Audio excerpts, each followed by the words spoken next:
Em junho de 1944, nos densos pântanos da Bielorrússia, ocorreu um combate que contradizia todas as leis da guerra. Uma única tripulação soviética contra uma coluna de tanques de elite da Wehrmacht. Visibilidade: zero absoluto. Nenhuma cobertura, apenas uma névoa branca e um medo pânico que fazia combatentes experientes perderem a razão.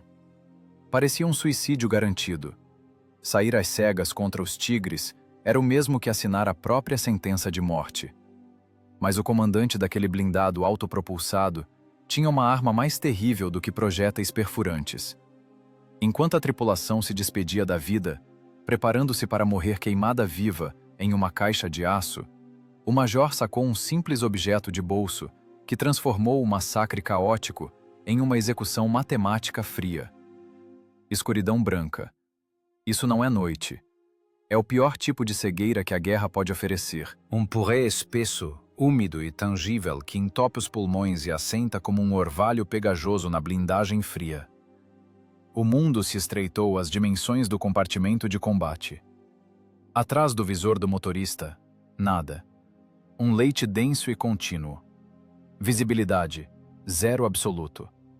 Até o maciço freio de boca do canhão de 152 mm, projetando-se à frente, dissolve-se nessa turvação esbranquiçada, como se tivesse sido cortado por uma guilhotina. Junho de 1944. República Socialista Soviética da Bielorrússia. A Operação Bagration tritura as divisões alemãs até virar em pó, mas aqui, perto do rio Berezina, a guerra parou. Ela parou para recuperar o fôlego antes do golpe decisivo. O silêncio é tal que o zumbido nos ouvidos parece mais alto que o funcionamento do motor. É uma calma enganosa. Nesse nevoeiro, a morte não tem contornos. Ela simplesmente existe, em toda parte. A pesada artilharia autopropulsada ISU-152. O caçador de feras.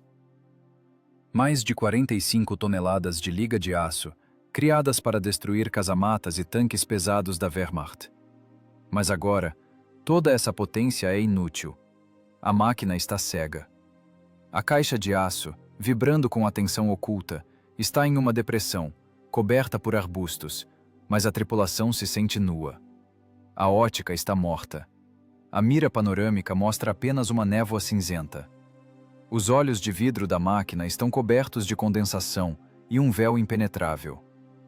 Dentro da torre de combate cheira a diesel, pólvora queimada e o cheiro azedo de suor masculino impregnado na lona dos uniformes. O ar é viciado, pesado. A ventilação está desligada para não fazer barulho. 4 pessoas e um mecanismo. Um único organismo onde a carne se fundiu com o ferro. Aqui não há lugar para reflexão. Apenas funções. O municiador são os músculos, prontos para levantar um projétil de 48 quilos a qualquer momento. O artilheiro é coordenação e precisão. O motorista é o aparelho vestibular da máquina de várias toneladas. O comandante é o cérebro. O major está sentado imóvel. Ele não olha para os instrumentos de observação. Não há sentido nisso. Ele escuta. Sua guerra agora não acontece no mapa, mas nos tímpanos. Ele é engenheiro. Para ele, o que está acontecendo não é um horror místico, mas uma equação com muitas incógnitas, onde a variável principal é o tempo. O nevoeiro distorce os sons, abafa-os, torna-os enganosos. É física. O ar úmido altera a condutividade acústica. Surdo como em um túmulo, o sussurro do municiador soa áspero, como metal arranhando vidro. Sem conversa.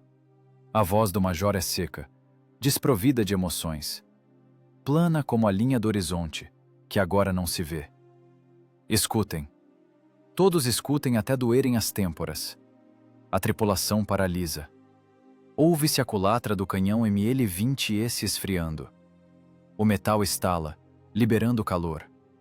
Cada segundo de silêncio pressiona a psique mais do que um bombardeio de artilharia.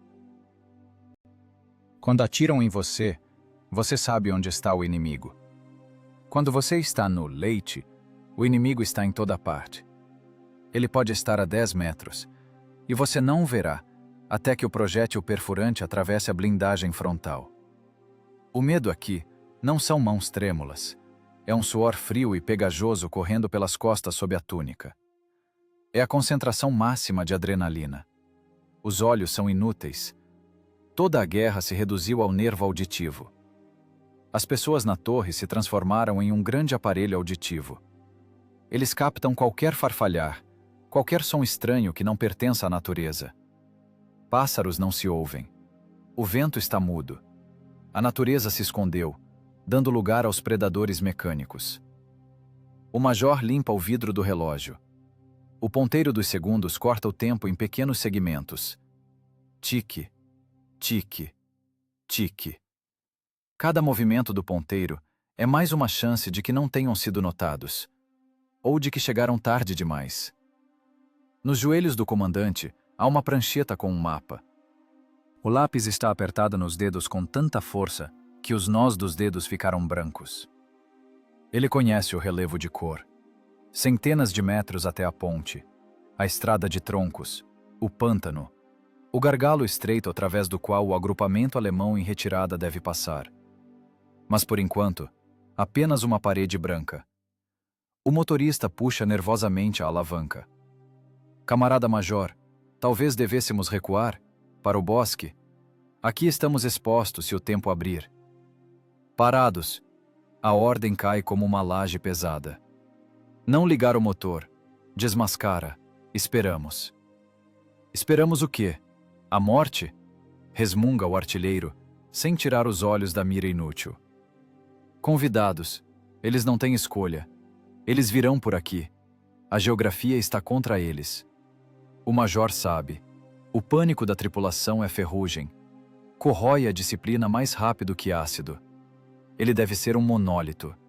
Sua calma é a estrutura na qual se sustenta a capacidade de combate da guarnição. Ele olha para a culatra da arma. O poderoso ferrolho, pronto para receber a carga. É o único argumento deles na disputa que virá. Se errarem, não haverá segunda chance. O recarregamento de munição separada requer tempo. Tempo que eles não têm. O nevoeiro pressiona contra o chão. Parece que até a gravidade funciona diferente aqui. O peso do próprio corpo é sentido de forma mais aguda. O municiador ajeita o projétil no suporte para ficar mais acessível. 48 quilos e 800 gramas de morte. Alto explosivo. Uma coisa terrível. Ao atingir um veículo, ele não apenas perfura. Ele quebra, esmaga, vira do avesso. A energia cinética de tal golpe é monstruosa. Mas para golpear, é preciso ver o alvo, ou saber onde ele estará. O major fecha os olhos. O canal visual de informação está bloqueado, então é preciso fortalecer os outros. Ele visualiza o mapa na mente. A curva do rio. A velha ponte de madeira, capaz de suportar tanques, mas rangendo lastimavelmente sob seu peso. As vias de acesso, forradas com troncos. A estrada de madeira. Este é o elemento-chave. A madeira soa diferente do solo. Lagarta sobre troncos tem um ritmo específico. Estrondo. Batida. Comunicação? Pergunta curta do comandante. Chiando, maldita. Interferência. O operador de rádio gira os botões de sintonia. Nos fones de ouvido, apenas o estalo da estática, parecendo gordura fritando. Estamos sozinhos, camarada major. A infantaria está em algum lugar à direita, mas não os ouço. Isolamento total. Eles são uma ilha de aço, em um oceano de desconhecido. O caçador de feras é uma máquina poderosa, mas sem cobertura de infantaria, sem olhos, em combate aproximado, ele é vulnerável. Ele não tem torre giratória. Para apontar a arma horizontalmente, é preciso virar todo o chassi. Em condições onde a visibilidade é limitada ao comprimento do cano, isso é uma sentença de morte. Se um tanque alemão aparecer pelo flanco, é o fim. A rotação da máquina levará segundos. O tiro do inimigo, frações de segundo. A matemática da sobrevivência é simples. O primeiro tiro deve ser preciso. E deve ser feito antes que o inimigo entenda de onde estão batendo. Lá fora, além da grossa blindagem, o mundo parece feito de algodão. Mas dentro desse algodão já amadurece um punho de aço. Em algum lugar lá, na profundidade da turvação esbranquiçada, os motores Maybach já estão rugindo. Milhares de cavalos de potência, envoltos em blindagem alemã, tentam escapar do cerco. Eles querem viver. Eles querem romper para o espaço operacional. E a única tranca nesta porta é uma tripulação soviética, cega pelo nevoeiro. O major sente o chão vibrar sob os pés. Um tremor quase imperceptível. Não é o motor do blindado. É a própria terra tremendo. A maquinaria pesada está chegando. Silêncio, comanda o major, levantando a mão. Começou. O som ainda está no limiar da percepção. Não ouvido pelo ouvido, mas sentido pelo diafragma. Um zumbido de baixa frequência, que faz as ferramentas soltas começarem a vibrar levemente. O nevoeiro esconde a fonte, mas não pode esconder a massa. Toneladas de metal movem-se em direção à travessia. Nesse silêncio branco, não há lugar para heroísmo no sentido de cartaz de propaganda. Não há bandeiras nem gritos de urra. Aqui há apenas cálculo frio, litros de suor encharcando a roupa de baixo e espera. A espera pelo momento em que duas curvas matemáticas, a trajetória do projétil e o caminho da coluna inimiga, se cruzarão em um ponto do espaço e do tempo. O major olha novamente para o cronômetro. O mecanismo conta os instantes até o inevitável. O ponteiro move-se aos solavancos, como se superasse a resistência da atmosfera densa. O olhar do major torna-se duro como granito. O engenheiro dentro dele começa o trabalho.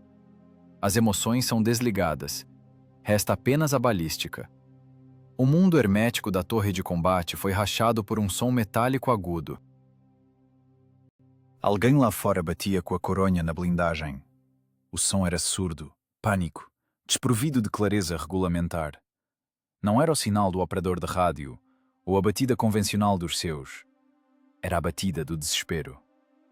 A escotilha da cúpula do comandante abriu-se com o rangido forçado, deixando entrar nuvens úmidas de nevoeiro e o cheiro de podridão do pântano. Na abertura apareceu o rosto de um sargento de infantaria, sujo, distorcido, com as pupilas dilatadas até o preto total. Em sua túnica, molhada, havia pedaços de argila e agulhas de pinheiro do ano passado grudados. Ele respirava tão pesadamente como se tivesse acabado de correr uma maratona com equipamento completo. O ar saía com um assobio de seus pulmões, misturando-se com o vapor. "Camarada Major!"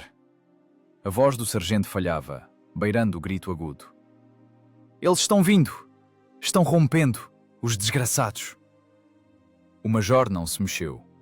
Seu rosto permaneceu uma máscara de pedra. Apenas os maxilares tremeram levemente. Ele virou a cabeça lentamente para a escotilha, sem mudar de postura.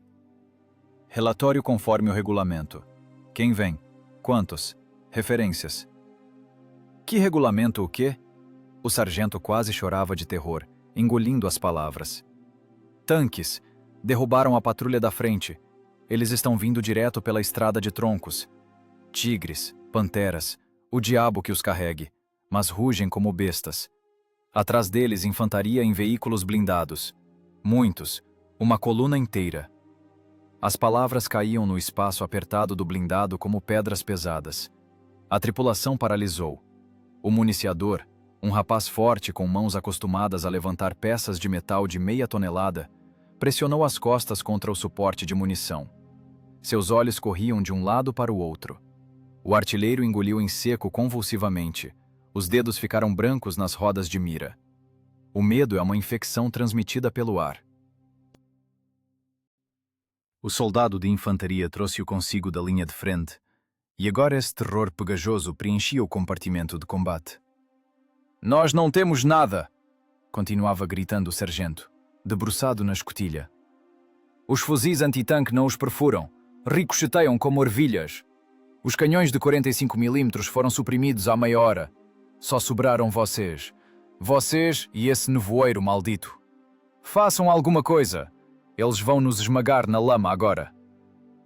O major olhava para o sargento com um olhar frio e avaliador. Ele não via uma pessoa, mas um portador de informação. O pânico do soldado era ruído excessivo que precisava ser filtrado para extrair a essência. A essência era simples. O cerco vazou. O agrupamento alemão, encurralado nos pântanos, foi para o tudo ou nada.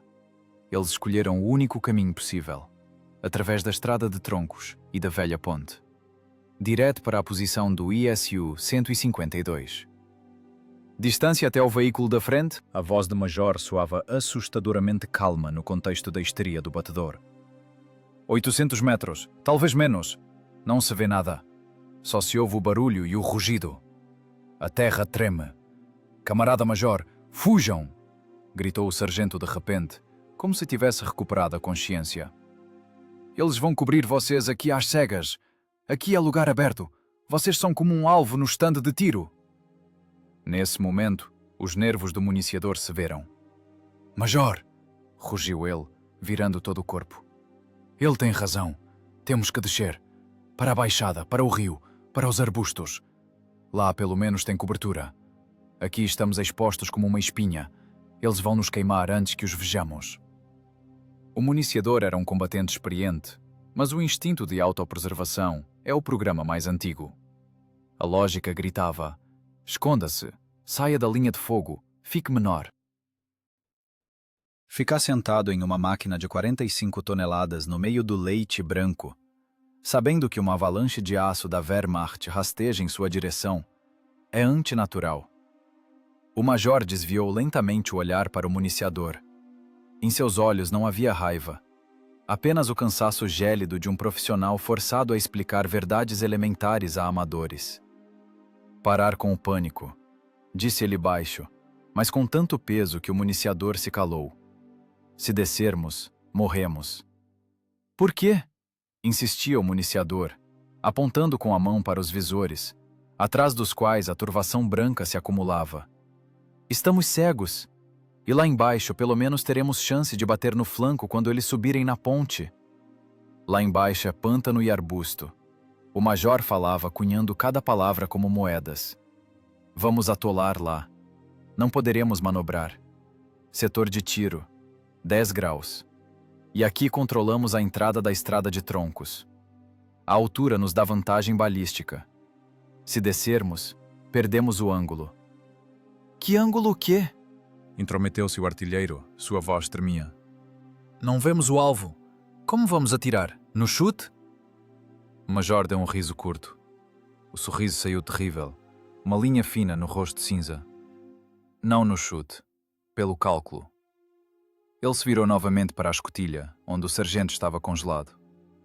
Ouça a minha ordem, infantaria. Corra para os seus. Diga, enterrem-se no chão. Não levantem a cabeça. Não atirem até os alemães entrarem na ponte. Não se desmascarem. Se um idiota atirar antes da hora e assustá-los, eu mesmo fuzilo. Mas, camarada major, começou o sargento. Cumprir! Rugiu o major de tal forma que as paredes de aço da torre vibraram. Eu vou pará-los, mas preciso de silêncio. Silêncio total. O sargento desapareceu, como se tivesse dissolvido no nevoeiro. A escotilha bateu, cortando novamente a tripulação do mundo exterior. O silêncio voltou, mas agora estava eletrizado pela expectativa. Somos defuntos, sussurrou o municiador, limpando o suor com a manga suja. O tigre atira de 2 quilômetros. Ele tem óticas Zeiss, vê até no crepúsculo. E nós, o que temos? E nós temos 152 milímetros de argumentos. Cortou o major rispidamente. E física. Ele abriu o mapa, que agora parecia não apenas uma folha de papel, mas um esquema de sentença. Escutem aqui. Eles têm tigres, têm panteras, isso é sério. Canhão de 88 milímetros, blindagem frontal de 100 milímetros. Na distância de tiro direto, eles nos atravessam. Não temos chance em um duelo olho no olho. Somos grandes demais. O recarregamento é muito lento. 2 tiros por minuto contra os 6 deles. O major fez uma pausa, deixando a tripulação perceber toda a gravidade da situação. Ele não mentia, não enfeitava. Ele colocava os fatos na mesa, como cartas. Mas, continuou ele, e seu tom mudou, ficou duro, quase metálico. Eles também são cegos. O nevoeiro é igual para todos. A ótica Zeiss deles agora vale tanto quanto vidro de garrafa. Eles andam por instrumentos, com medo de escorregar da estrada de troncos para o pântano. Significa que irão devagar, estritamente pelo rastro. O comandante bateu com o dedo no mapa, no ponto onde a linha fina da estrada encontrava o traço grosso do rio. Este é o gargalo. Eles não podem se abrir em ordem de combate. Irão em coluna, um atrás do outro. Nossa tarefa não é atirar em todos eles. Nossa tarefa é criar um engarrafamento. Tampar a garrafa? Perguntou o motorista, falando pela primeira vez. Exatamente. Transformar a ponte em uma armadilha. No entanto, as palavras do comandante não podiam abafar completamente o medo animal. A tripulação sabia. Um acerto de um projétil alemão poderia causar a detonação da munição. E então, a torre de 45 toneladas voaria para o lado, como a tampa de uma panela fervendo. Ser queimado vivo em uma caixa de aço é o pior pesadelo de um tanquista. O municiador olhava para os projéteis maciços no suporte. Cada um deles pesava quase 50 quilos. Era morte concentrada. E agora eles estavam sentados em cima de um barril de pólvora. Estão ouvindo? De repente, o artilheiro ficou alerta. Através da blindagem infiltrou-se um novo som. Diferia do farfalhar do vento ou da própria respiração. Era um zumbido pesado e baixo, semelhante ao trabalho de mós gigantes. Motores. Dezenas de motores potentes trabalhando no limite. 12 cilindros, centenas de cavalos de potência, triturando a lama. O som se aproximava. Pressionava os ouvidos. Penetrava na caixa torácica, causando uma vibração desagradável por dentro. O inimigo já não era um ponto abstrato no mapa. Tornou-se uma realidade física. Toneladas de aço alemão rastejavam para a travessia. Estão vindo, os desgraçados, chiou o municiador. Estão nos levando direto para o matadouro. Sem conversa. A voz do major estalou como um chicote. Preparar para o combate. Carregar autoexplosivo. Espoleta para ação explosiva. O municiador, obedecendo a disciplina impregnada no subconsciente, puxou a trava de fixação do projétil. A peça pesada de metal caiu em suas mãos com o peso habitual. Os músculos trabalharam sozinhos, sem a participação da consciência. O clangor do ferrolho soou como o engatilhar de uma arma no cadafalso. Pronto! Artilheiro, horizonte 00. Vertical pela minha contagem. Entendido, horizonte 00. O major olhou novamente para o cronômetro. Agora não era apenas um instrumento de medição de tempo. Era uma ferramenta de sincronização de vida e morte. O nevoeiro lá fora parecia ainda mais denso, como se o mundo tivesse decidido desaparecer, deixando-os sozinhos com o estrondo que se aproximava.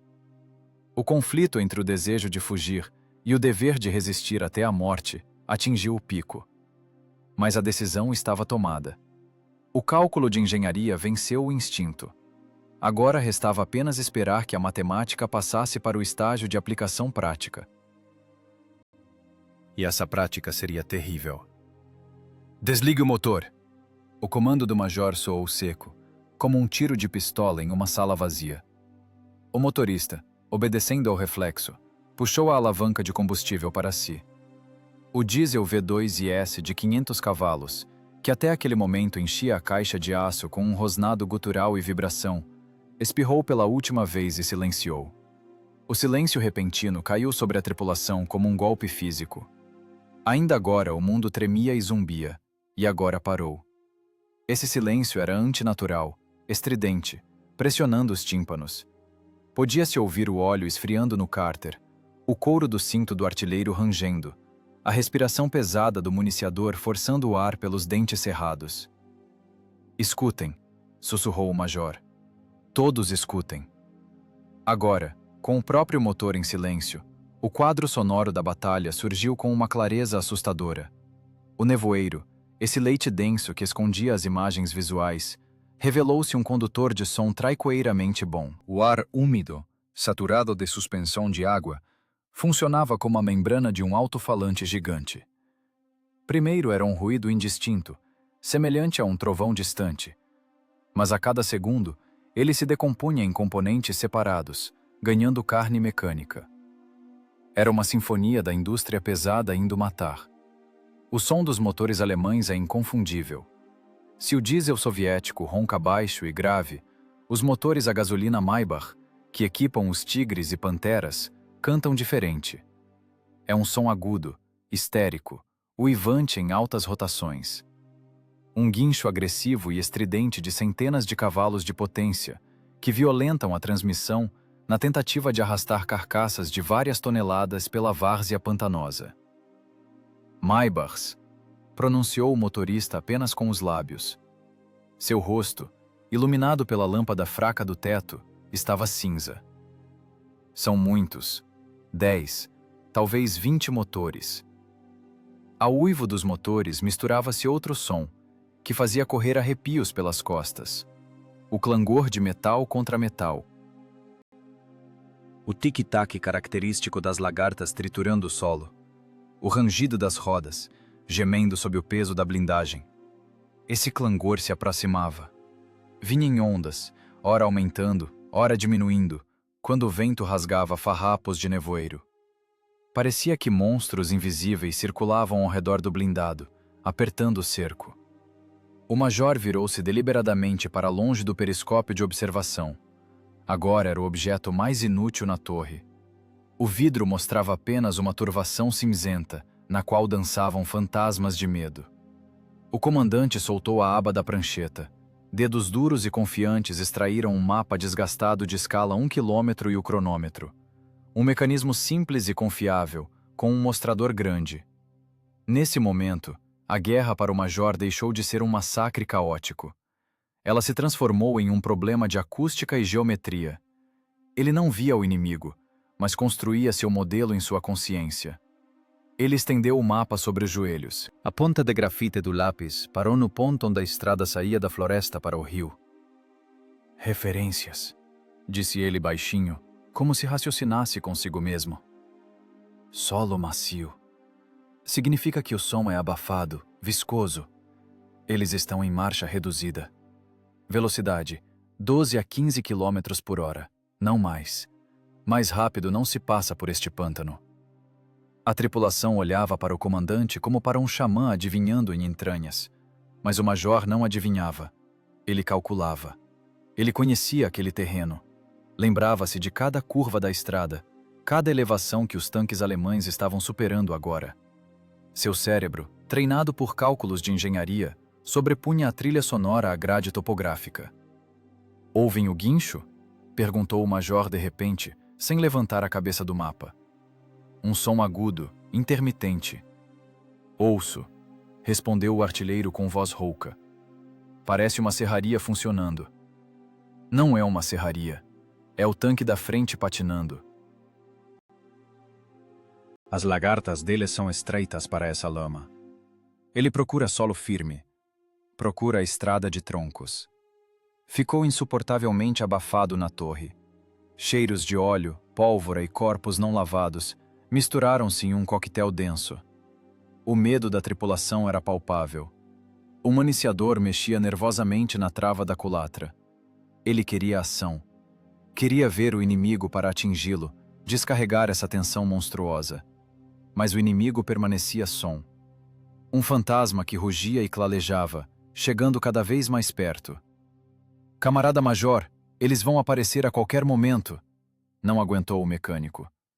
Faltam uns 300 metros. Vão nos fuzilar a queima-roupa. Não vão fuzilar se não virem, cortou o comandante. E eles não veem.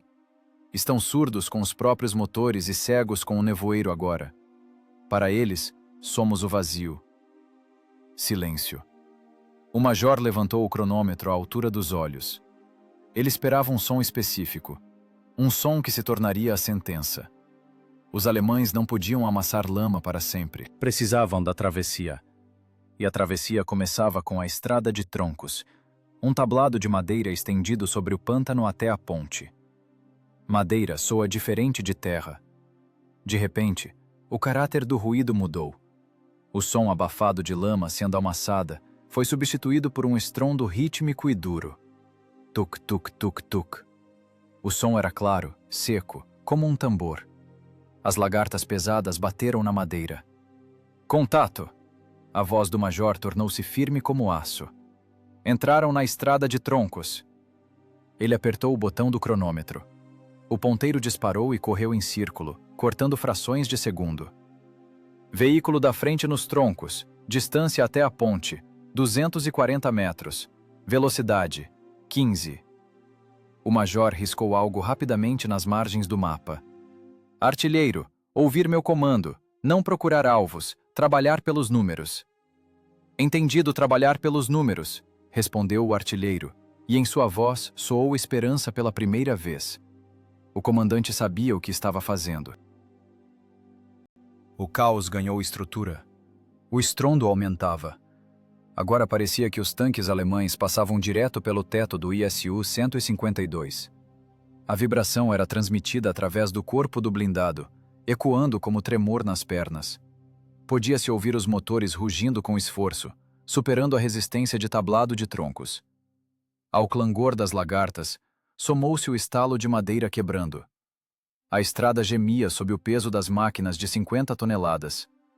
O major estava sentado, curvado sobre o relógio, e contava. Sussurrava os números no ritmo do ponteiro correndo. 5, 6, 7. Seu mundo agora consistia apenas de tempo e som. Ele não era um soldado na trincheira. Era o operador de uma máquina complexa de matar, inserindo dados na equação. O municiador paralisou com a boca aberta para não danificar os tímpanos com o tiro. Ele olhava para as costas do comandante, para a mancha molhada de suor entre as omoplatas, e entendia. Agora, em alguns segundos, esse homem decidiria o destino deles. Ou seu cálculo está correto, e eles se tornarão caçadores, ou ele errou, e eles se transformarão em uma pilha de metal em chamas. O som tornou-se insuportável. Parecia que o ar na torre havia se condensado até a densidade da água. O rugido dos Maybachs abafava os pensamentos. Mas através desse barulho infernal, o major ouvia o principal, o ritmo do movimento da coluna. Ele ouvia os intervalos entre os veículos. Ele ouvia a respiração do inimigo. O dedo do comandante pousou no botão do larigofone. Preparar, disse ele calmamente, como se pedisse o almoço na cantina. O ponteiro dos segundos aproximava-se da marca vermelha, desenhada na mente do major. O nevoeiro lá fora permanecia tão impenetrável quanto antes, mas agora isso não importava. A matemática cancelou a cegueira. As coordenadas da morte foram calculadas. Restava apenas apertar o gatilho. O som das batidas de metal na madeira tornou-se um metrônomo. Tuk, tuk, tuk. Um ritmo duro e seco, rompendo a espessa camada de algodão do nevoeiro e o rugido dos motores. Para uma pessoa comum, seria apenas barulho, a cacofonia da guerra, mas para o major era a única constante na equação com 3 incógnitas. Ele não via a estrada de troncos, o tablado de madeira escurecido pelo tempo, estendido sobre a várzea movediça, mas havia em sua consciência. A memória de engenharia funcionava com mais precisão do que qualquer ótica. Ele lembrava de cada curva dessa estrada. Lembrava como 2 dias atrás, os sapadores reforçaram com grampos as juntas frouxas. Comprimento do trecho de troncos, 240 metros. Largura, 4 metros. À esquerda, pântano. À direita, pântano. Era um corredor da morte, do qual os tanquistas alemães não tinham para onde ir. O Major inclinou-se sobre o mapa, embora na penumbra da torre as anotações a lápis fossem mal distinguíveis. Ele não precisava ver o papel. Sentia a topografia com as pontas dos dedos. A guerra aqui e agora transformou-se em pura geometria, em um problema de interseção de vetores. Primeiro vetor, o movimento da coluna inimiga. Segundo vetor, a trajetória de voo do projétil de 48 kg. Ponto de interseção, a entrada da ponte. O único lugar firme onde o tanque alemão teria que parar por um momento ou reduzir a velocidade antes de entrar no tablado da travessia. Artilheiro, mira 120. A voz do major não soava alta, mas distinta, sobrepondo-se ao zumbido externo. Nível 30-0. Ajusta à esquerda 005. O artilheiro, molhado de tensão, agarrou-se às rodas de ajuste. Suas mãos tremiam, mas os movimentos eram treinados. Ele não via o alvo. Ele apontava a arma para o nada branco, orientando-se apenas pelos números que o comandante ditava. Isso quebrava a psique. O tanquista aprende. Vejo, atiro. Aqui tinha que atirar numa abstração, confiando a vida ao cérebro de outro. Entendido, mira 120. Entendido, nível. O cano do canhão obuseiro de 152 milímetros arrastou-se lentamente para cima. A hidráulica chiou baixinho, levantando o tubo de muitas toneladas. O ISU-152 não é um tanque no sentido clássico. É um canhão de assalto, um híbrido de tanque e obuseiro. Seu canhão ML-20S tem uma balística única. Pode bater com tiro direto, como uma marreta, arrancando torres, ou pode lançar projéteis em trajetória parabólica, como um morteiro, atingindo o inimigo atrás de coberturas. O major decidiu usar exatamente essa propriedade. Tiro direto no nevoeiro é loteria. O projétil voa em trajetória plana, e o menor erro na distância significa erro. A peça de metal se enterrará no chão antes do alvo, ou assobiará sobre a torre. O tiro parabólico é outra coisa. O projétil cai de cima. O ângulo de queda torna a zona de fragmentação mortal para qualquer coisa viva num raio de dezenas de metros. Além disso, o teto do tanque é sempre mais fino que a blindagem frontal. Camarada Major, estamos mirando no céu! Roquejou o municiador, empurrando o pesado projétil para a culatra. Estamos mirando no ponto de queda, cortou o comandante, sem tirar os olhos do cronômetro. Na matemática não existe céu e terra, existe parábola. Na cabeça do major construía-se um modelo tridimensional complexo. Ele visualizava o voo do projétil. Velocidade inicial, 655 metros por segundo. Peso do projétil, quase meia tonelada métrica. Resistência do ar denso e úmido. Todos esses parâmetros, que na vida comum ocupam páginas de fórmulas, agora eram instantaneamente calculados pela intuição, afiada por anos de escola de artilharia. Ele sabia. O projétil sairia do cano, subiria em um arco íngreme, perfuraria o nevoeiro e cairia exatamente onde termina o tablado de troncos. O som das lagartas nos troncos mudou. O ritmo ficou irregular. Estão ouvindo? O major levantou o dedo. O veículo da frente está freando. Por quê? Perguntou o motorista, encolhendo-se no assento. Junção. Lá, nos 150 metros, a estrada cedeu. Troncos escorregadios. O mecânico do Tigre tem medo de cair. Ele tira o pé do acelerador. O major assentiu satisfeito. Seu modelo de realidade era confirmado pelo som. O motorista alemão comportava-se de forma previsível. Ele era um profissional, poupava a máquina, e era exatamente isso que o tornava vulnerável. Previsibilidade na guerra é morte. O cronômetro na mão do major continuava sua corrida implacável. 20 segundos. 30. O ponteiro cortava pedaços da vida da tripulação inimiga. O major sabia a velocidade da coluna. 15 km por hora. Isso é pouco mais de 4 metros por segundo. Comprimento da estrada. 240 metros. Tempo de passagem do trecho. Cerca de 1 minuto. Mas considerando a frenagem nas junções e o cuidado no nevoeiro, 1 minuto e 10. Talvez 1 minuto e 15. Correção. Lançou o major bruscamente. Antecipação. 1 corpo e meio. Ele fazia correções em tempo real. O projétil precisa de tempo para chegar. Enquanto a peça de metal descreve o arco no ar, o tanque alemão percorrerá mais alguns metros. É preciso atirar não onde o inimigo está agora, mas onde ele estará daqui a um instante. Era um duelo intelectual. De um lado, a engenharia alemã, a potência dos motores Maybach, o aço grosso da Krupp e a ótica Carl Zeiss. Do outro lado, a matemática soviética, a balística e um homem com um cronômetro nas mãos. O major sentia como a tensão na torre atingia o limite da resistência. O ar zumbia. As pessoas estavam à beira do colapso. A impossibilidade de ver a ameaça paralisa a vontade.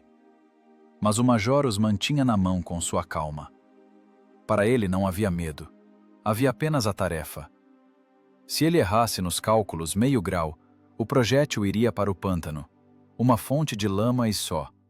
Os alemães detectariam o clarão, virariam as torres e cobririam a posição com uma salva de resposta. Eles teriam a vantagem da densidade de fogo.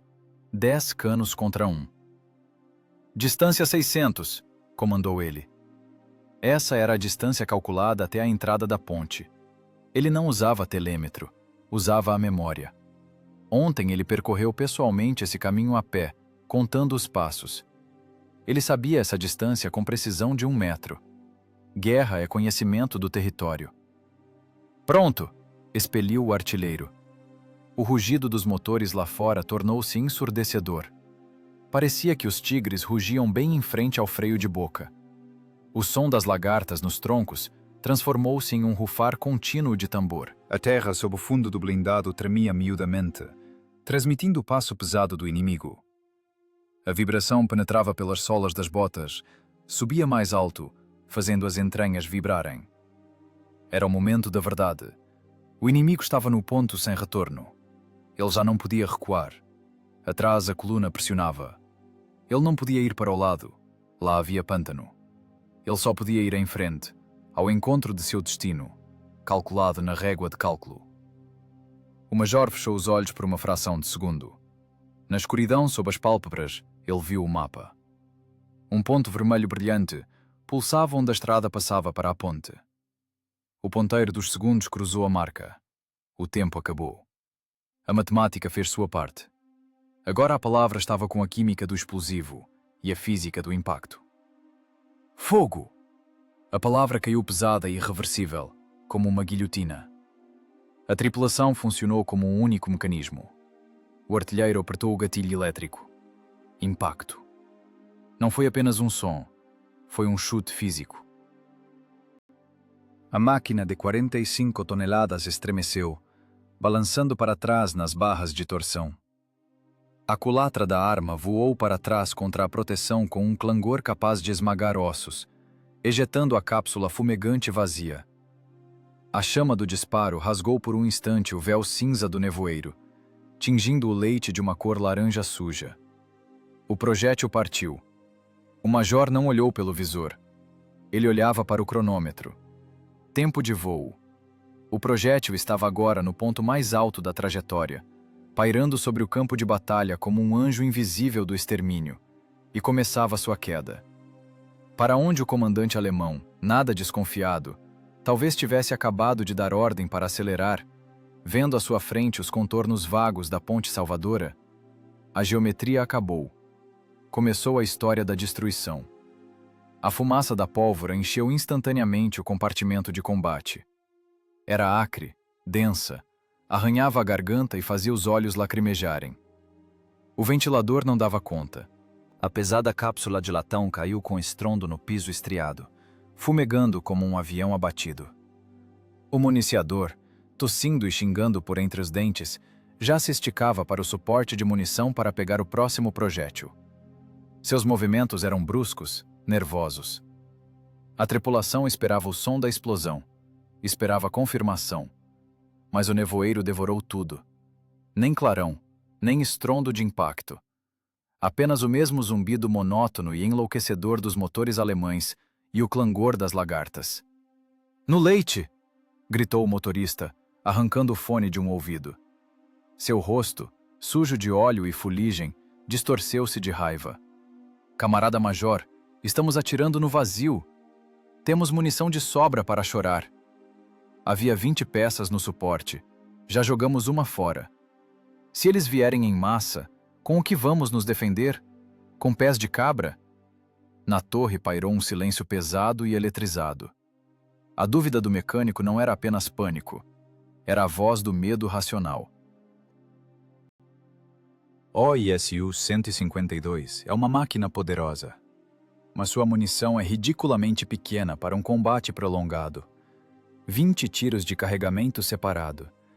Cada erro aproxima o momento em que o blindado se transformará em uma pilha indefesa de metal. Atirar às cegas, orientando-se pelo ouvido, quando uma divisão de tanques vem contra você, parecia uma forma sofisticada de suicídio. O major baixou lentamente o cronômetro, mas não o guardou.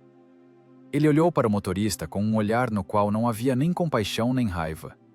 Apenas a concentração fria e distante de um cirurgião, cujo paciente está tendo um ataque histérico na mesa de operação. Não estamos atirando no vazio. A voz do comandante cortou o ruído do motor e a histeria da tripulação. Ele falava baixo, mas cada palavra pesava uma tonelada. Estamos atirando no tempo. Ele abriu o mapa de modo que a luz da lâmpada caísse sobre as anotações a lápis. O grafite brilhava no papel úmido. Olha aqui, mecânico. E você, artilheiro, escute. A guerra não é roleta, é física. A coluna alemã anda a uma velocidade de 15, no máximo 20 km por hora. Mais rápido eles não conseguem. A estrada de troncos é estreita, a madeira escorrega, visibilidade zero. Eles têm mais medo de cair no pântano do que de nós. O major apontou com o dedo para a linha da estrada. Isso significa que eles percorrem 5,5 metros por segundo. O comprimento da estrada de troncos é 240 metros. Do primeiro som de batida das lagartas na madeira até a entrada da ponte, exatamente 43 segundos. Mas não precisamos da entrada. Precisamos do meio. O comandante falava da morte como se explicasse o funcionamento de um redutor. Para ele, o inimigo deixou de ser pessoas de uniforme preto.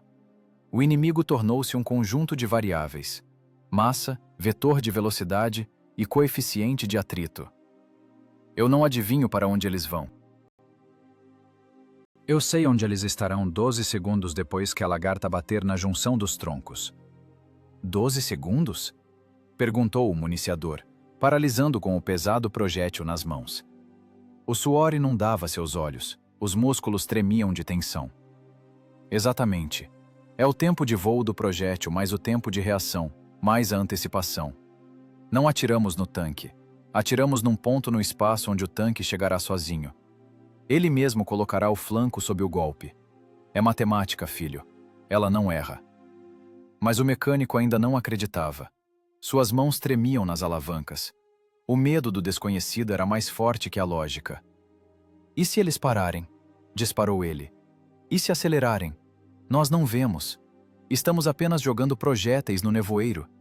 Isso é loucura, camarada major. O tribunal vai nos fuzilar por desperdício de munição, se os alemães não nos queimarem antes. O major agarrou firmemente o motorista pelo ombro. Os dedos cravaram-se no tecido do macacão. Parar com a histeria, rugiu ele. Loucura é sentar e esperar até que o tigre surja do nevoeiro a 50 metros e meta uma peça de metal na sua testa. Aí você vai saber o que é loucura. Aqui é cálculo. Ele soltou o motorista e passou o olhar pela tripulação. No espaço apertado da torre de combate, cheirava medo e desesperança. As pessoas estavam no limite. Precisavam de um milagre, e o comandante lhes oferecia fórmulas. Escutem-me. A voz do major tornou-se plana, hipnótica. Temos uma vantagem que eles não têm. Nós conhecemos o tempo. Eles vivem no presente, reagem ao que vem. Nós trabalhamos com o futuro. Enviamos o projétil para onde eles ainda não estão, mas estarão lá obrigatoriamente, porque não tem escolha. A estrada de troncos é um corredor. As paredes do corredor são pântano. Eles são ratos num cano. E nós somos a tampa. De fora veio um novo som. O rugido dos motores aumentou, tornando-se mais forçado. Os alemães estavam claramente nervosos. A coluna se comprimia, as distâncias diminuíam. Eles sentiam que a travessia estava perto e apressavam-se para passar o trecho perigoso. Estão ouvindo? Perguntou o major. Estão acelerando. Os nervos estão cedendo. Significa que a velocidade aumentou para 20. Corrigimos a antecipação. Ele se curvou novamente sobre o cronômetro. Agora, 10 segundos. Decorem esse número. 10 segundos a partir da batida de controle. É o ritmo da vida de vocês. O municiador empurrou o projétil com um clangor. O ferrolho bateu, isolando a culatra da torre. Esse som soou como um ponto final numa discussão. Autoexplosivo pronto, expeliu ele. Artilheiro, ouvir com os ouvidos, não com as mãos, comandou o major.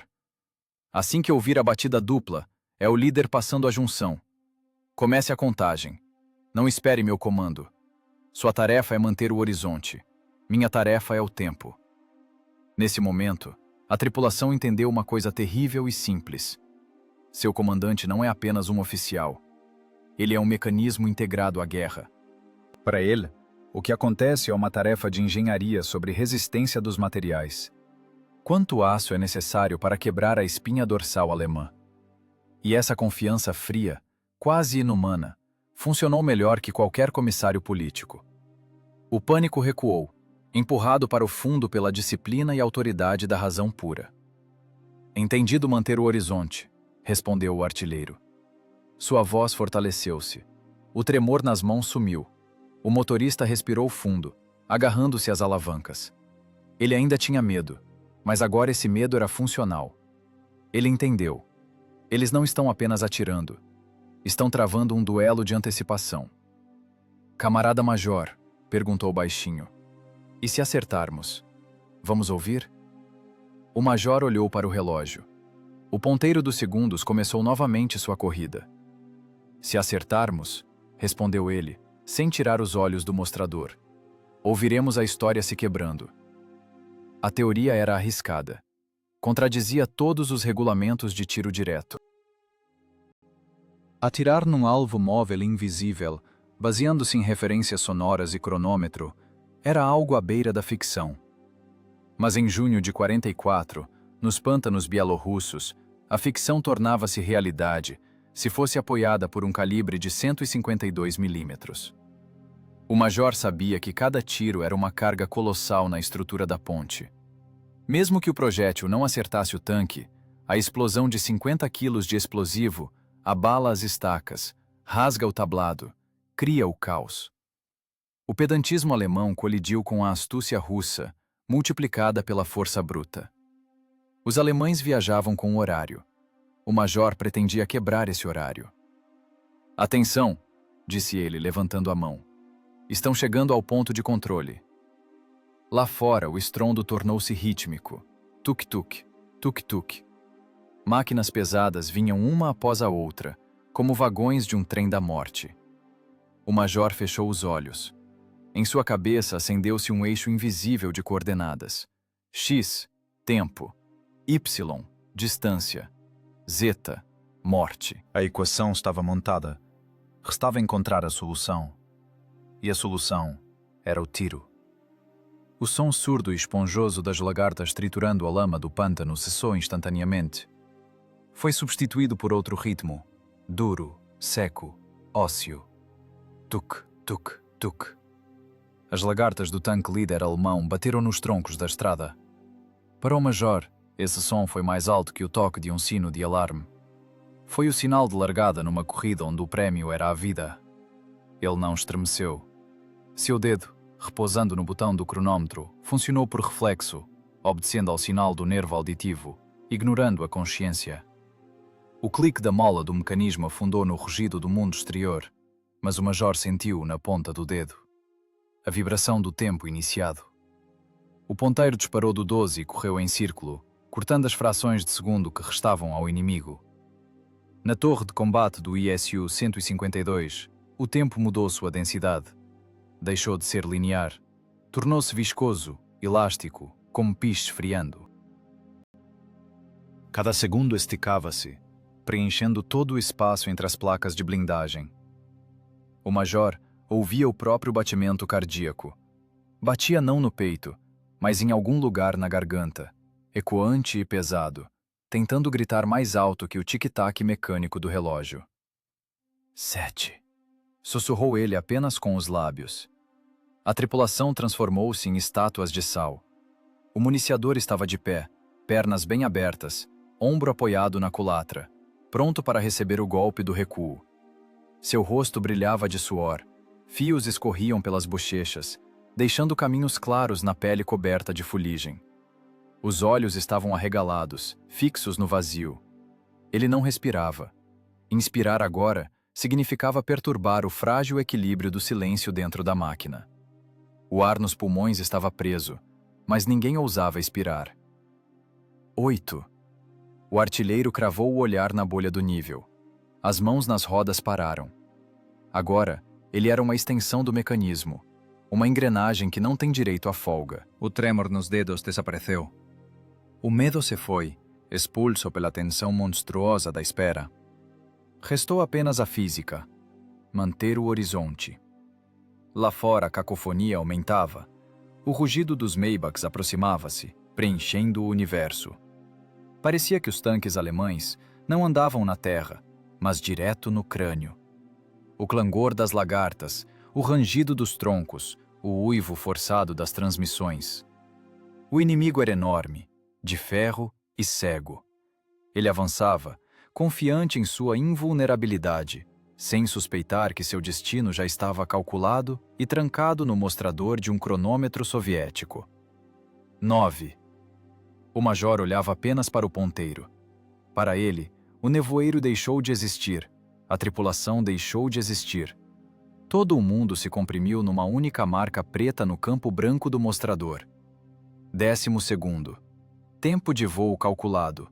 Tempo de reação. Antecipação. Todos esses conceitos abstratos ganhavam agora o peso do chumbo. Se ele errasse nos cálculos da velocidade da coluna, nem que fosse por 1 km por hora, o projétil de 48 quilos iria para o vazio.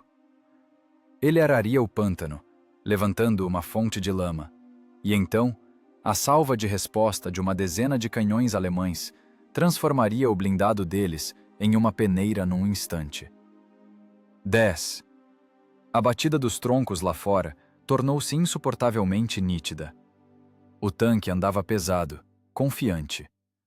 O major quase sentia fisicamente como a máquina de muitas toneladas rastejava pelo tablado de madeira, esmagando-o com sua massa. Ele via essa imagem com a visão interior. O perfil predatório do tigre, o longo cano com freio de boca, as laterais planas cobertas de zimerite. E o ponto vulnerável, a lateral do chassi, entre as rodas, onde a blindagem é mais fina, onde fica o paiol de munição. 11. Os nervos esticaram-se como cabos de aço, prontos para arrebentar com um guincho. O motorista fechou os olhos com força, encolhendo a cabeça nos ombros. Ele esperava o impacto. Esperava o momento em que a energia monstruosa da carga de pólvora se libertaria. O ponteiro tocou a 12ª marca. O tempo acabou. A matemática terminou. Começou o trabalho do carrasco. Autoexplosivo! A voz do major soou não muito alta, mas cobriu todo o estrondo da guerra. Era uma voz gatilho. Fogo! O artilheiro puxou a alavanca do gatilho elétrico. Impacto. O mundo dentro da torre partiu-se em pedaços. Não foi um som. Foi um golpe físico de marreta nos tímpanos. O blindado de 45 toneladas estremeceu com todo o corpo, pulando nas barras de torção como um ser vivo que levou um choque. O clangor de metal foi tal que parecia que a máquina estava se desfazendo em pedaços. O maciço cano da arma ML-20S, cuspindo fogo e aço, lançou-se para trás. Recuo. Milhares de joules de energia que não foram atrás do projétil bateram nos dispositivos de recuo. A culatra voou para trás com velocidade monstruosa contra a proteção, parando a centímetros de onde um segundo atrás poderia estar o ombro de um municiador descuidado. O ar instantaneamente condensou-se pela mudança de pressão. A poeira, deitada há anos nas frestas e nos caminhos de cabos, levantou-se numa nuvem densa, entupindo nariz e olhos. Do teto caiu carepa. A lâmpada do teto piscou e apagou por uma fração de segundo, mas logo acendeu de novo, iluminando fracamente o caos dentro do compartimento de combate. A pesada cápsula de latão voou da culatra com um som surdo e gutural, bateu no refletor e caiu com estrondo no chão. Do ferrolho aberto saiu uma fumaça densa e acre de pólvora queimada. Era quente, cinza, amarga ao gosto. "Tiro efetuado!" berrou o artilheiro, embora ele mesmo não se ouvisse. Nos ouvidos havia um zumbido fino e penetrante de contusão. A máquina balançava, acalmando-se após o tiro. O recuperador devolvia o cano à posição inicial com um chiado. O major não se mexeu. Sua mão ainda segurava o cronômetro, mas agora o polegar parou. Ele não olhava para a tripulação. Ele esperava. O projétil estava em voo. Lá, na névoa branca, a centenas de metros deles, 50 quilos de morte, lançados pela mão de um engenheiro e pela vontade de um artilheiro, cortavam o nevoeiro, descrevendo uma parábola perfeita. Os segundos após o tiro foram os mais terríveis. Era o vácuo, o vazio do desconhecido. Acertaram? Ou erraram? O projétil já não lhes obedecia. Ele era o mensageiro da inevitabilidade. Na torre pairou o silêncio, quebrado apenas pelo tinido da cápsula caída rolando pelo chão estriado e pela respiração pesada e rouca das pessoas. O municiador olhava para a culatra vazia, como para a boca aberta de uma fera. Suas mãos tremiam, mas já se esticavam para o próximo projétil. O reflexo funcionava mais rápido que o pensamento. O major baixou lentamente a mão com o relógio. Seu rosto estava cinza de tensão e fumaça de pólvora. Ele sabia. Agora a terra tremeria. Se o cálculo estiver correto, o som da explosão será diferente. Não um estalo surdo no pântano, mas o estalo de metal sendo rasgado e detonação. Lá fora, através do algodão nos ouvidos, rompia o mesmo zumbido de motores. O inimigo ainda não sabia que já estava morto. Ele continuava andando. Mas num instante, o nevoeiro iluminou-se por dentro. Não com um clarão brilhante, mas com um brilho turvo, laranja sujo, que por um segundo tornou o leite branco transparente. E então veio o som. O estrondo da explosão veio com atraso, como se o som tivesse atolado no algodão denso do nevoeiro. Não foi um estalo limpo e sonoro como no campo de testes. Foi um som repugnante, crocante. O ranger de aço sendo rasgado misturou-se com o estalo de troncos quebrando e o suspiro pesado e úmido do pântano. A terra sob as lagartas do blindado tremeu novamente, mas agora não pela passagem da coluna, mas pela onda de choque que rolou pela estrada de troncos. "Acertamos!" berrou o artilheiro, rasgando a voz. "Estão ouvindo? Está queimando!" Através do rugido monótono dos motores alemães, rompeu um novo som, um uivo agudo e histérico. Era a munição do tanque atingido detonando, ou, talvez, a transmissão da máquina que perdeu o controle rugindo. E depois, gritos. Mal distinguíveis, distantes, distorcidos pela distância e pelo nevoeiro. Gritos humanos. Soavam macabros no fundo do zumbido mecânico, mas para a tripulação do ISU-152 era música. Confirmação. A matemática funcionou. A fórmula da morte, escrita pelo major na mente, materializou-se em metal ardente na travessia. Mas não houve alegria. O major nem sorriu. Seu rosto permaneceu uma máscara de poeira cinza e fuligem. Ele sabia o que a tripulação ainda não tinha percebido. Um tanque destruído não é vitória. É apenas o começo do trabalho forçado. "Parar com a empolgação!" rugiu ele, cobrindo o barulho. Eles não pararam. Estão ouvindo? Eles continuam vindo. Isso era o mais terrível. A máquina de guerra alemã possuía uma inércia monstruosa. O tanque destruído provavelmente bloqueou a estrada, mas os de trás empurravam. Eles empurravam a carcaça em chamas para o pântano, quebrando o parapeito da ponte, esmagando troncos, mas continuavam o movimento. O rugido dos motores não diminuía. Pelo contrário, tornava-se mais bravo, mais forçado. A esteira da Wehrmacht não parava nem por um segundo. Carregar! O comando do major estalou como chicote. Ritmo! Manter o ritmo! Nesse momento, a torre de combate do blindado transformou-se no inferno do trabalho físico pesado. O municiador, um rapaz de costas largas e pescoço de touro, já não era humano. Tornou-se um guindaste, uma função, um mecanismo de fornecimento de munição.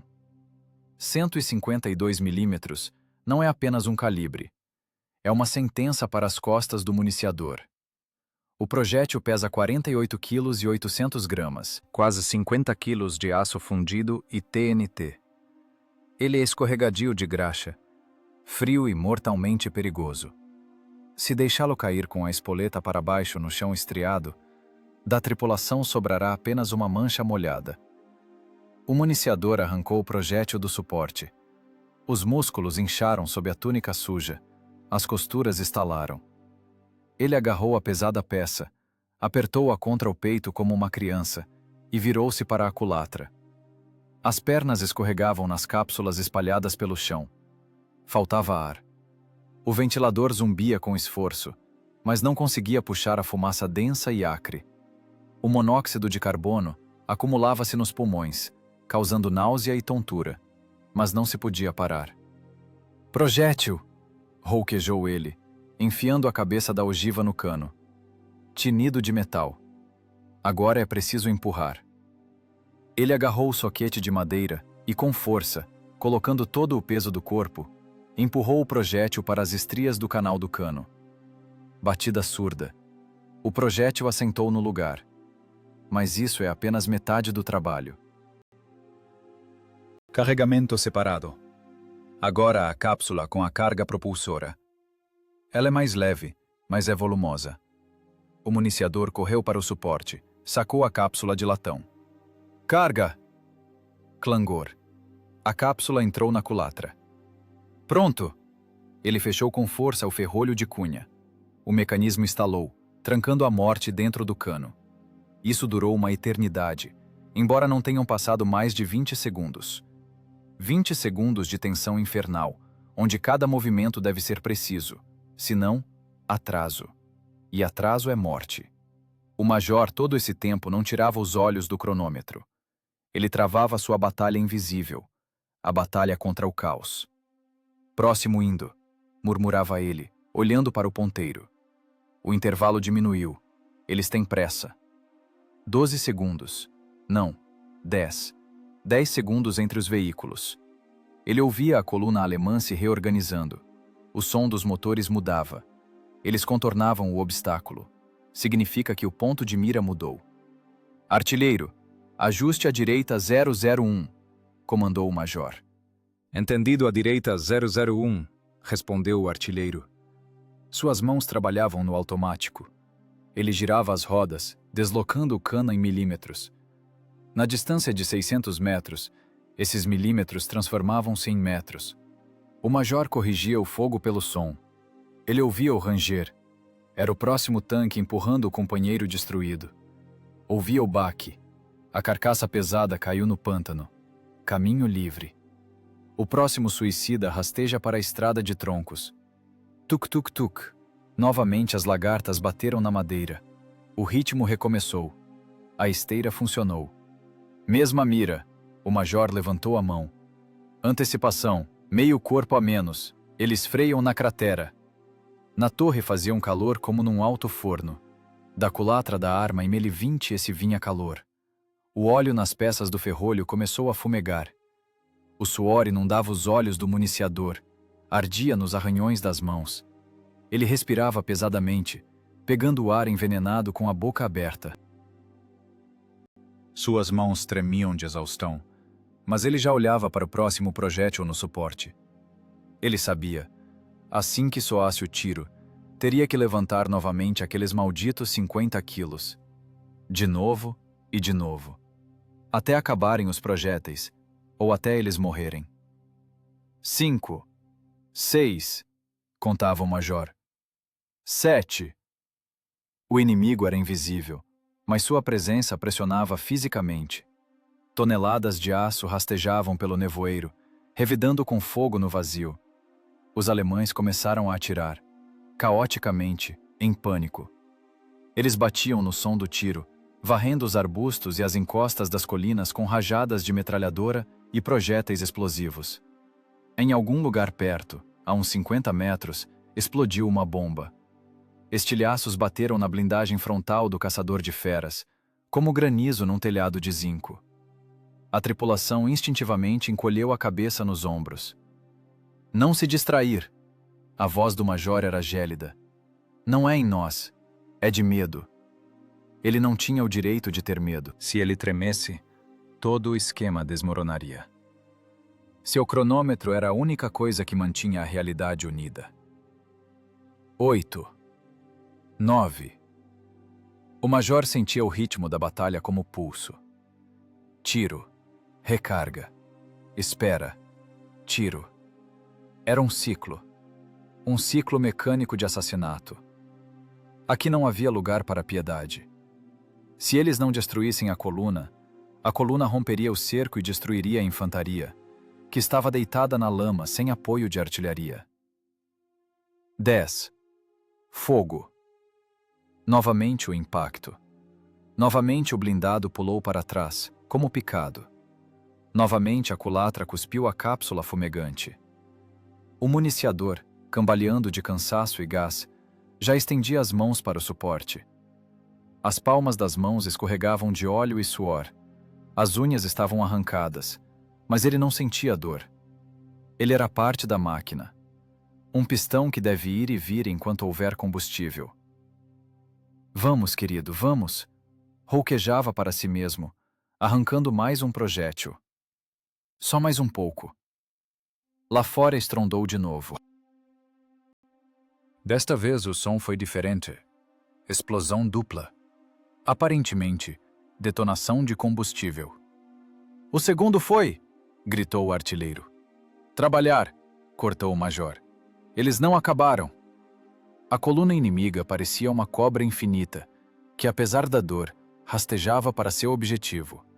E dentro da caixa de aço, perdida no nevoeiro, 4 pessoas travavam sua batalha infinita contra o tempo e a física. A esteira da morte ganhou velocidade. Tiro. 50 quilos no cano. Cápsula. Ferrolho. Cronômetro. Tiro. As mãos do municiador transformaram-se em calos sangrentos. As costas ardiam em fogo. Mas ele sabia. Se parar, morre. A guerra aqui, nessa torre apertada e fedorenta, não era um feito heróico, mas um trabalho pesado, sujo e extenuante. Trabalho de estivador no inferno. O contra-ataque não veio imediatamente, mas quando começou, o pântano transformou-se num caldeirão fervente. Os alemães, cegos pelo nevoeiro e pelo pânico, finalmente entenderam de onde vinha a morte. Eles não viam o blindado, não viam nem os clarões através da densa cortina, mas calcularam o vetor pelo som. E agora, todo o poder de fogo da coluna, tigres sobreviventes, panteras, armas autopropulsadas, virou as torres para a colina. Era um tiroteio de desespero, desordenado, histérico, massivo. Eles batiam na área, esperando cobrir o assassino invisível pela lei dos grandes números. O ar sobre a torre do ISU-152 rasgou-se com um guincho. Esse som é inconfundível. Se a saída do projétil é um golpe, a chegada é um assobio penetrante que fura o cérebro, terminando num estalo agudo. Um projétil explosivo de calibre 88 mm explodiu a 10 metros da lagarta esquerda. A onda de choque bateu na blindagem como o chicote de um gigante. A máquina de muitas toneladas estremeceu, rangendo todas as juntas. No corpo do blindado, tamborilou como se alguém tivesse despejado um balde de cascalho no teto. Eram torrões de terra congelada e estilhaços incandescentes. O tinido de metal contra metal dentro do compartimento de combate foi ensurdecedor. Nos detectaram! Berrou o motorista, encolhendo a cabeça nos ombros. Seus olhos arregalaram-se, as mãos apertaram convulsivamente as alavancas, prontas para arrancar a máquina do lugar. O instinto gritava: Corra, mude de posição. Ficar parado sob bombardeio é antinatural. Contradiz toda a evolução de um ser vivo. Parado! A voz do major era baixa, mas cortou o pânico como bisturi. Manter posição. O comandante nem estremeceu. Enquanto a tripulação se abaixava instintivamente a cada explosão próxima, ele continuava olhando para o cronômetro. Do rosto dele não caiu nenhuma gota de suor. Para ele, esse bombardeio era apenas uma variável externa, um fator de ruído que não devia afetar a pureza do experimento. "Camarada Major, eles estão ajustando a mira", gritou o artilheiro, vendo os clarões das explosões passarem pelo visor. "Agora vão nos cobrir. Um acerto direto e é o nosso fim." "Eles não têm observador", respondeu o major calmamente, como se desse uma palestra na cadeira de balística. "Eles atiram em leque. A chance de acerto direto é 1 em 1000. Continuamos o trabalho." Ele entendia a psicologia do inimigo. Os alemães tinham medo. Eles atiravam para abafar o próprio medo, para criar uma parede de fogo entre si e o horror invisível. Eles gastavam munição no vazio, e a tripulação soviética gastava no resultado. "Projétil!" comandou o major, ignorando outra explosão que fez poeira cair do teto da torre. O municiador paralisou por um segundo. Suas mãos tremiam. O medo paralisou os músculos. Quando projéteis explodem perto, o corpo recusa-se a obedecer. Dá vontade de se enrolar numa bola, ficar pequeno, desaparecer. "Cumprir!" rugiu o major. "Você não é um alvo, você é o municiador. Sua tarefa é o ritmo." "Enquanto você trabalha, você está vivo." Era uma filosofia cruel, mas a única correta. A ação mata o medo. O municiador, rosnando de tensão e horror, puxou a trava do suporte de munição. A peça pesada caiu nas mãos. O peso do projétil trouxe-o de volta à realidade. A dor física nas costas abafou os pensamentos sobre a morte. Pronto. O ferrolho bateu. Lá fora o inferno acontecia. A terra ao redor do blindado estava arada por crateras. Os arbustos que escondiam a posição foram cortados pela raiz pelos estilhaços. Outro projétil explodiu muito perto, cobrindo a blindagem com granizo de metralha. Dentro ficou escuro de poeira. Não havia o que respirar. Os olhos lacrimejavam da fumaça acre. Mas o major não tirava os olhos do relógio. "Batida", sussurrou ele, isolando o som das lagartas do estrondo da artilharia. O inimigo, apesar do tiroteio, continuava rastejando para frente. Teimosia dos condenados. 5. 6. O major contava. Ele era o único ponto de calma nesse caos. Seu sangue frio mantinha a tripulação como uma estrutura de aço mantém o concreto. Se ele tremesse, nem que fosse por um segundo, se permitisse abaixar-se, o cálculo se desfaria. Mas ele estava de pé, e a tripulação tinha vergonha de ter mais medo do que seu comandante. 7. 8.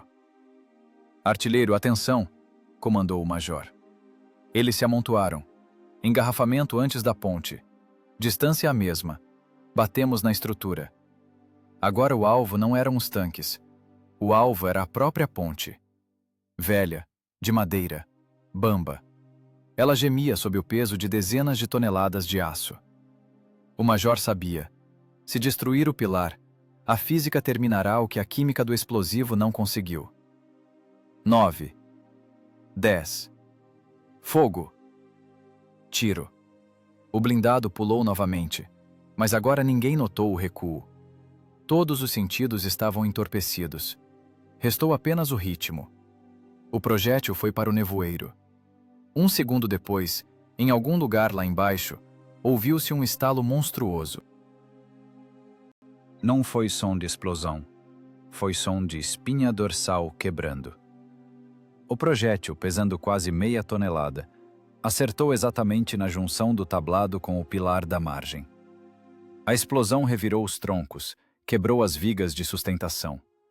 Através do zumbido dos motores, rompeu o ranger de metal deslizando na madeira e um terrível e pesado baque na água. Acertamos! Expeliu o artilheiro. A ponte! A ponte foi! A estrutura não aguentou. Sob o peso dos tigres e o golpe do projétil de obuseiro, a travessia ruiu. O tablado de madeira virou lascas. O tanque da frente, perdendo o apoio, levantou o cano para o céu e caiu com estrondo na água, levando consigo destroços de troncos e a máquina seguinte. Era um moedor de carne. Uma catástrofe matematicamente calculada. Quem estava na ponte caía na água gelada do Berezina. Quem estava na estrada de troncos ficou na armadilha. Atrás pressionavam. À frente o abismo. A coluna parou.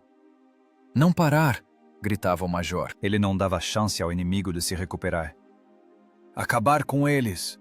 Transformar em mingau! Agora o tiroteio dos alemães tornou-se ainda mais caótico. Eles perderam as referências.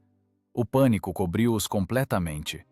E a tripulação do ISU-152, sob chuva de estilhaços, continuava trabalhando como um mecanismo de relógio ajustado. Projétil, cápsula, ferrolho, tiro. O municiador já não sentia as mãos. Sangue dos nós dos dedos esfolados pingava no chão, misturando-se com óleo. Ele rouquejava, cuspindo saliva preta, mas os projéteis voavam para a culatra com velocidade de metralhadora. Tomem, seus merdas! Berrava ele, enfiando mais um alto explosivo. Comam! Não era ódio. Era o fervor do trabalho. O fervor de pessoas que entenderam que são mais fortes que os tigres, mais fortes que o nevoeiro, mais fortes que a própria morte. O major olhava para o relógio. O ponteiro dos segundos fazia mais uma volta. O tempo trabalhava para eles. Cada minuto de atraso da coluna alemã significava que as forças principais soviéticas se aproximavam da travessia. Ele ganhou esse tempo. Roubou-o da Wehrmacht e deu de presente à sua infantaria. Mais um projétil alemão raspou de leve na torre, deixando um sulco profundo na blindagem. O som foi como se tivessem batido na cabeça com uma marreta. O nariz do artilheiro começou a sangrar pela contusão, mas ele apenas limpou com a manga e colou-se novamente à mira. Horizonte mantido! Rouquejou ele. Fogo! Comandou o major. E novamente o impacto. E novamente em algum lugar lá embaixo, na névoa branca, rasgava-se metal e esmigalhava-se madeira. Era o triunfo da disciplina sobre o caos. O triunfo da cabeça fria sobre o medo animal. 4 pessoas numa caixa de ferro, surdas, exaustas, arriscando a cada segundo morrer queimadas vivas, metodicamente, golpe após golpe, pregavam os pregos na tampa do caixão de uma divisão de tanques de elite. A matemática da morte não conhece piedade. Ela conhece apenas resultado. E o resultado foi terrível. O silêncio não veio imediatamente. Primeiro ele rompia através do zumbido nos ouvidos, através da respiração pesada e rouca do municiador, deitado no chão da torre em estado semi-inconsciente. Depois cessaram as explosões distantes. E só então, meia hora depois, o mundo parou definitivamente. Era o silêncio de um cemitério. Pesado, oleoso, cheirando a queimado e ferro esfriando. O major pousou lentamente o cronômetro. Seus dedos, que acabavam de cortar o tempo em pedaços de morte, agora tremiam miudamente. Não de medo, do refluxo de adrenalina. A química do corpo, que o mantinha em estado de concentração sobre-humana, recuou, deixando para trás vazio e um cansaço de chumbo. Ele passou a palma da mão no rosto, espalhando a fuligem. A pele estava seca como pergaminho. Acabou? A voz do motorista soou abafada, como se viesse de um barril. Acabou, respondeu o major. Abrir escotilhas. Ventilar. As pesadas portas de blindagem abriram-se com um rangido forçado. O ar invadiu o compartimento de combate. Mas não era uma brisa fresca da manhã. Era um fedor. Um cheiro denso e adocicado de diesel queimado, borracha derretendo e carne assada. Bateu no nariz mais forte que amônia. A tripulação, cambaleando, começou a sair para a blindagem externa. As pernas não sustentavam. A terra parecia movediça após uma hora de vibração contínua e recuo. A natureza decidiu que o espetáculo acabou. O vento, que subiu do rio, começou a rasgar o véu. O leite branco do nevoeiro, que há uma hora parecia eterno, desfez-se em farrapos. O sol, que antes era apenas uma mancha turva, de repente rompeu com um raio brilhante e impiedoso. Iluminou o vale, o rio e a estrada de troncos. O que se revelou aos olhos da tripulação fê-los paralisar. O municiador, que acabara de sair da escotilha e puxava o ar com avidez, engasgou e dobrou-se ao meio, vomitando direto na blindagem. O artilheiro agarrou-se ao corrimão até os nós dos dedos ficarem brancos e paralisou de boca aberta. Lá embaixo, a uma distância de 600 metros, não havia estrada. Havia um ferro velho.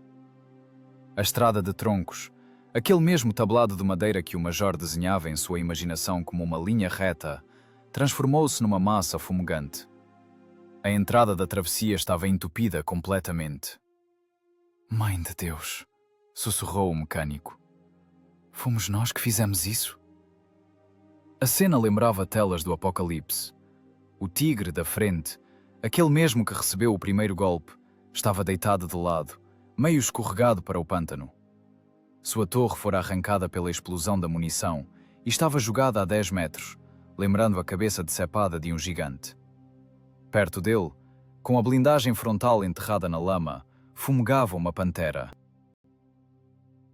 Um acerto direto de autoexplosivo de 152 milímetros transformou seu compartimento do motor numa ferida aberta.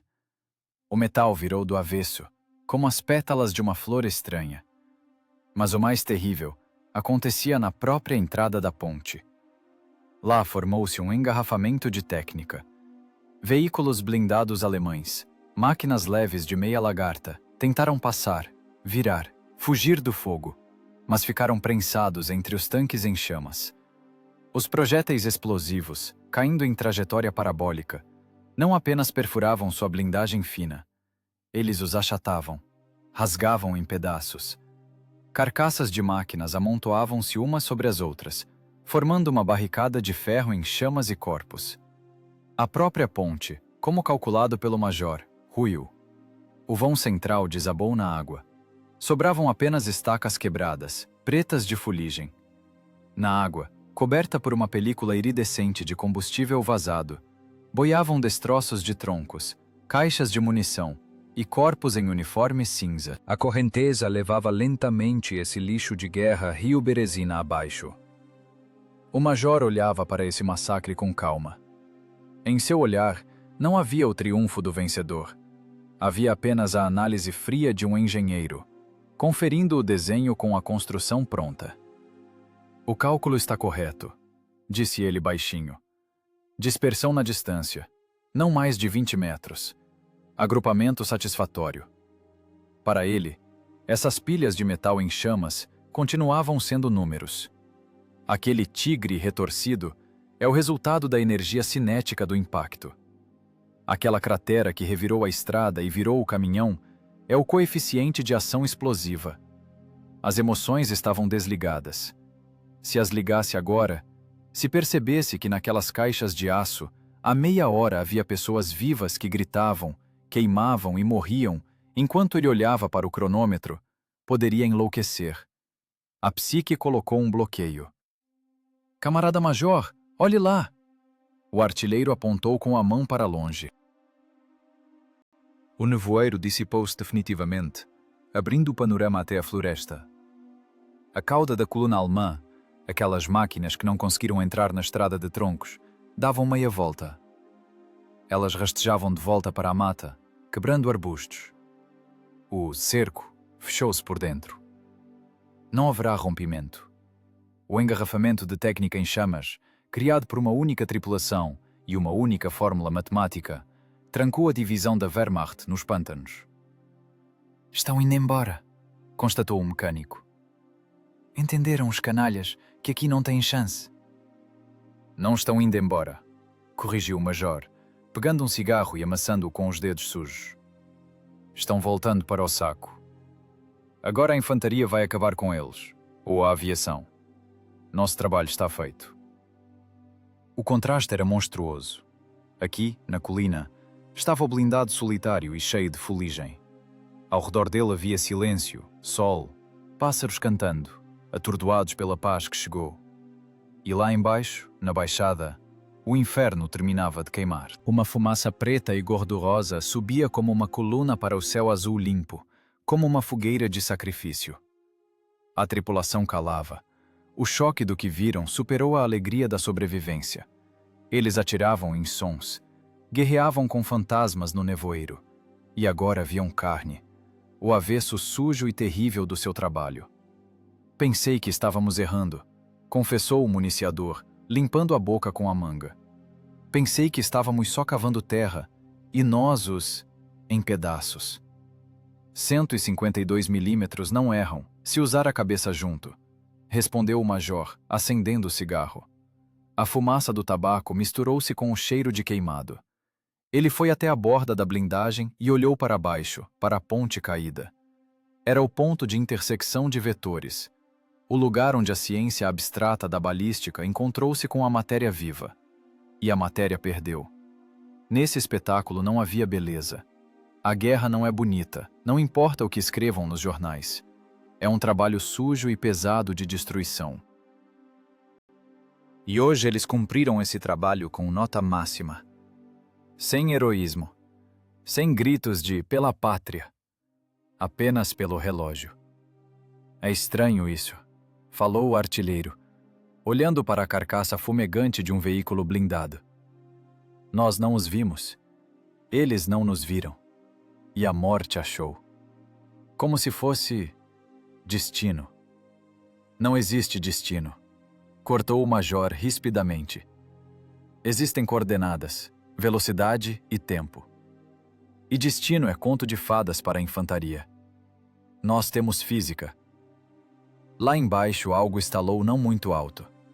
Explodiu o tanque de combustível de um caminhão. Uma bola de fogo inchou preguiçosamente sobre a pilha de metal. O major virou-se. Não lhe interessava olhar para a fogueira. A tarefa foi resolvida. A equação fechou. O resto é lírica e trabalho para as equipes de enterro. Vamos recolher, comandou ele em tom cotidiano, como se o turno na fábrica tivesse acabado. Verificar o chassi, inspecionar a arma, relatar o restante da munição. 3 projéteis, camarada major, respondeu o municiador. E são perfurantes.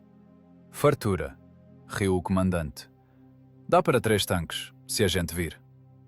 O sol inundava a blindagem do caçador de feras, aquecendo o metal esfriado. A tripulação, suja, surda, com as mãos tremendo, começou a habitual lida com a máquina. A vida continuava. Mas cada um deles, lançando um olhar para baixo, para a travessia fumegante, entendia. Jamais esqueceriam este combate. O combate vencido, não pelos olhos, mas pelos ouvidos e pela razão. O combate onde a arma principal não foi o canhão, mas o ponteiro dos segundos num velho mostrador gasto. O major guardou o cronômetro no bolso da túnica, perto do coração. O mecanismo continuava tic-taqueando, contando o tempo de uma vida já pacífica, se é que se pode dizer assim. Tic-tac, tic-tac. A guerra é apenas uma questão de tempo, e quem sabe controlá-lo permanece vivo. O ronco dos motores a diesel dos tanques soviéticos rasgou os restos de silêncio. Mas esse som era diferente. Nele não havia ameaça, apenas poder e confiança da força que chegava. Da floresta, quebrando o subbosque jovem, saíam os 34 com infantaria na blindagem. A infantaria em túnicas desbotadas, empoeirada, brava, pronta para a briga, olhava para o blindado solitário, parado na colina, com um respeito supersticioso. O ISU 152 parecia uma besta pré-histórica que sobreviveu a um cataclismo. Sua blindagem estava preta de fuligem, a tinta descascou, nas rodas a lama secou misturada com óleo. Da máquina emanava calor e morte. Para as posições dos artilheiros, pulando nos buracos, arrancou o jipe do comandante do regimento. O carro freou bruscamente, levantando uma nuvem de poeira. Dele saiu pesadamente, com ar de dono, o coronel. Seu culote estava sujo de argila, a túnica desabotoada, no pescoço pendia um binóculo. Ele não olhou para a tripulação. Ele olhou para baixo, para o vale do rio Berezina. Lá embaixo, jazia o cemitério das ambições alemãs. O panorama da derrota era absoluto. A ponte caída, as estacas pretas saindo da água, o amontoado de metal retorcido na estrada de troncos. A fumaça dos tigres e blindados em chamas subia verticalmente, misturando-se com o céu limpo de junho. Era a imagem não apenas de uma batalha, mas de um extermínio metódico. Um engarrafamento total e incondicional, que entupiu a saída do cerco para uma divisão inteira.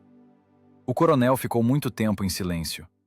Ele levantava o binóculo, examinava os detalhes. Torres arrancadas, caminhões virados, crateras que caíram com precisão cirúrgica nas bordas do tablado. Depois baixou lentamente a ótica e virou-se para o major. Nos olhos do comandante do regimento, lia-se perplexidade. Ele era um militar experiente. Passou de Stalingrado até a Bielorrússia. Viu de tudo. Mas não entendia uma coisa. Tinha nevoeiro, disse o coronel com voz surda, apontando com a mão para a baixada. Denso como algodão. A inteligência relatou. Visibilidade zero. Minhas águias tinham medo de pôr o nariz para fora, sem referências. Ele aproximou-se do blindado. Bateu com a palma da mão na blindagem aquecida. Quem corrigiu o tiro? De onde observaram? Não vejo nenhuma posição para o observador. Embaixo é pântano, em árvore não se para.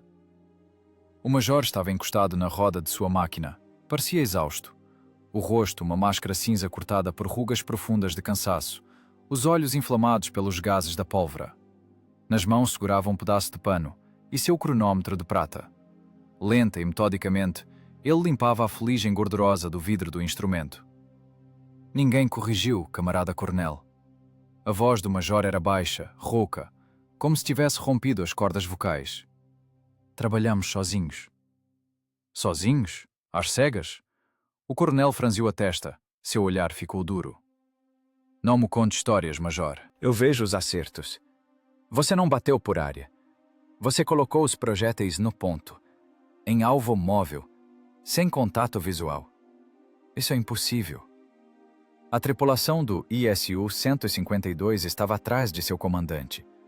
O motorista, o artilheiro, o municiador. Eles calavam. Estavam sujos, assustadores, parecendo demônios saídos do inferno. Mas agora olhavam para o major como fiéis olham para um ícone. Há uma hora eles o consideravam um louco, forçando-os a gastar projéteis preciosos no nada branco. Agora entendiam. Esse homem vê o mundo de outra forma. Ele vê através dele.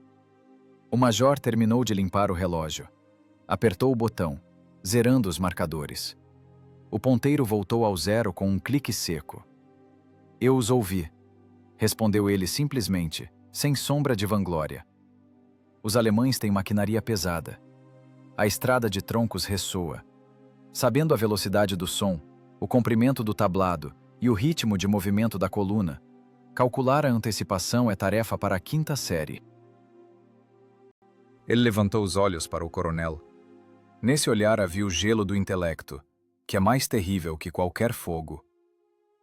Tem que guerrear não só com projéteis, camarada coronel. Tem que guerrear com a cabeça. A matemática é mais precisa que a ótica.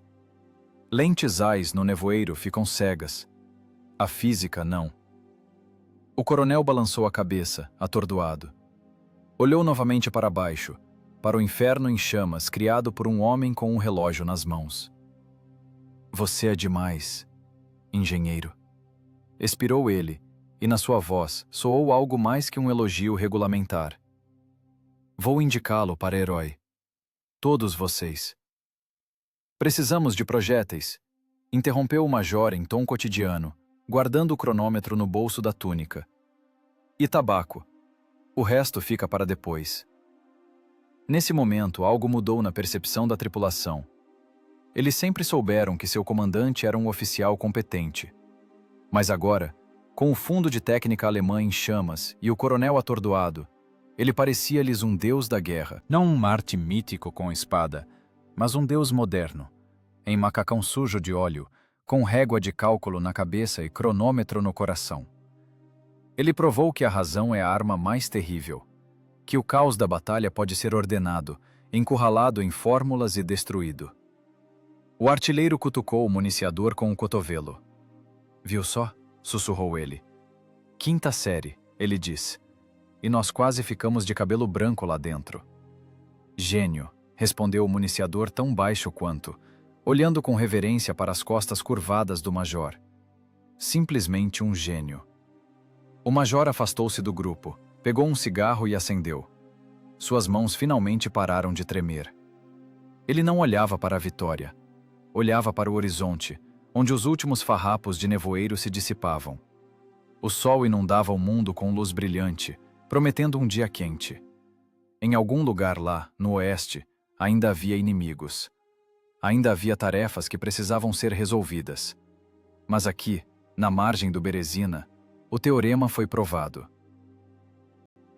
A guerra não é apenas sujeira, sangue e terror animal. A guerra é a tensão máxima do espírito e intelecto humanos. E quando a razão vence o medo, quando o conhecimento vence a força bruta, acontece o que as pessoas chamam de milagre. Mas o major sabia. Milagres não existem. Existe cálculo preciso, disciplina e vontade. Ele tragou profundamente, soltando um jato de fumaça. Liga o motor, lançou ele ao mecânico.